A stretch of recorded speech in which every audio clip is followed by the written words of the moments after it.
Hello everyone, this is the introduction for section P2 for pre-calc. First thing I need to do is just go through a couple pieces of vocabulary with you. Plotting points versus sketching points. When you sketch something, it's a rough approximation for what the graph needs to look like. Like, that's a rough approximation for some graph that's a cubic, right? I didn't actually pick points and put them on the graph paper. I sketched it. In your homework tonight, you guys need to plot points. So that means, let me grab the calculator. You guys bring up your calculator. You hit y equals. Type your equation in. You can graph it first if you want to look at it. But then I need you guys to go second graph and look at the table of values. If you need to scroll through your table of values because all the points that are listed are too big and they won't fit on the graph, scroll through. Then I would like you guys to pick 6 to 8 good solid points that fit on your graph paper and actually plot the coordinates. You don't need to list the coordinates that you're putting on the graph paper, but you need to plot the points on the graph paper. Okay. Some of you guys, when you call your calculator up, you may not see any values listed here. The first thing you should check is go second window. You're calling up table set. And make sure that both of these are set to auto. Depending on something that you've done in a different class, the first one in particular, if it's set to ask, when you go to your table, nothing's going to be there. It's going to wait for you to fill in a number and then generate the y value. And you don't need to do that, okay? If it's already set up to auto-fill, so then you'll get your arrowing down and you're auto-filling the stuff rather than waiting for input from you, then you can just scroll through and have it automatically fill out the table for you. Okay?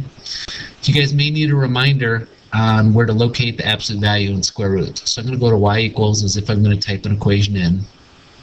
Let me pop back over here quick. Say I wanted to type in y is equal to 3 absolute value x minus 2 plus 7. So you wanted to type that in. So I'm going to call up the calculator. Let me slide it over just a little bit so you can see it. So clear this sucker out. Y equals 3. The fastest way to get the absolute value symbol is, second catalog, 0. Catalog is there. And it's the very first one. Absolute value, that's what that stands for. And you hit enter and it shows up as the absolute value bar. I'll talk about it for the older calculators in just 1 second. I haven't forgotten you guys. X minus 2. Now to get the plus 7, you have to arrow out of the absolute value bars, and now you can hit the plus 7.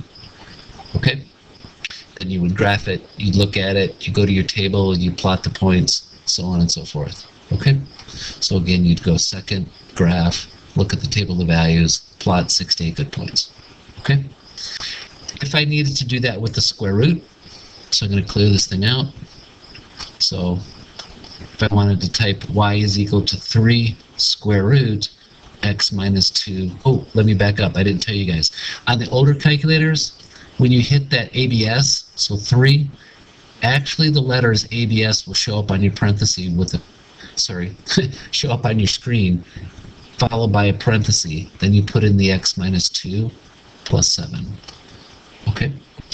Also on the older calculators, when you go to do the square root, the square root will stop, and you need to put a paren and type in x minus 2, close it, and then plus 7. Whereas on the newer calculators, that will follow across, that you'll see in just a second when I call it up. Come on. There we go. All right. So 3 square root x minus 2 x minus 2. See how the square root symbol keeps pushing across? To get out of there, to type the plus 7, you arrow right out of it, and that stops the square root. Now you're outside the square root plus 7. Okay? That should be about it. I don't think there's anything else I need to tell you guys. Just remember, you're plotting the points. You're not sketching this.